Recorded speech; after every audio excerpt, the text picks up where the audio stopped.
उनके आने से यहाँ पाकिस्तान कम्युनिटी जो है, मुस्लिम कम्युनिटी जो है, बहुत खुश है कि हमारा प्राइम मिनिस्टर आ रहा है और वो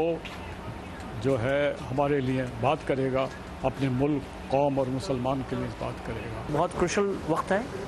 पाकिस्तान के लिए भी और अमेरिका को भी पाकिस्तान की ज़रूरत है, तो लिहाजा उम्मीद यही है कि ये गिव एंड टेक वाली मीटिंग होगी। यही पैगाम देना चाहता हूँ कि इमरान खान साहब ने जो सिख कम्युनिटी के लिए किया है, जो करतारपुर लांघा खोला है, हम उनके डेटेड हैं, देनदार हैं और उनका धन्यवाद करने के लिए myself along with my family, my friends were going to be there on 21st to welcome him and thank him personally. I am very hopeful because I think America can use a great friend in that part of the world since they are not having, जैसे उनका India के साथ भी थोड़ा तकरार चल रहा है, तो मैं सोच रहा हूँ ये अच्छी अपॉर्चुनिटी है इमरान साहब के लिए। लेडी से मिली थी यस्टरडे मॉल में, तो उसने मुझे बताया कि वो अपनी फुल फैमिली के साथ जा रही हैं, हालांकि उनके पास बहुत छोटे छोटे बच्चे थे। I mean as a community I think हम सब बहुत एक्साइटेड हैं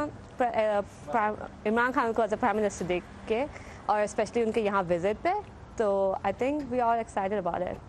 जो यंगस्टर्स हैं, स्पेशली जो पाकिस्तान की 60 से ज़्यादा फ़ीसद आबादी एक यंगस्टर्स की आबादी है, तो उन सब के अक्कासी करती है और हम ये उम्मीद रखते हैं कि वो उनके जो उनके ख़यालात हैं उनको पेश कर सकेंगे। तो बहुत ज़्यादा खुशाइंद है, हम सब बड़े एक्साइटेड हैं। मैं ख़ुद बल्कि टेक्सास से ट्रैवल करके आया हूँ और हमारे काफ़ी दोस्त शिकागो से, न्यूयॉर्क वगैरह से ट्रैवल करके, इवन कनाडा से लोग ट्रैवल करके आना चाह रहे हैं।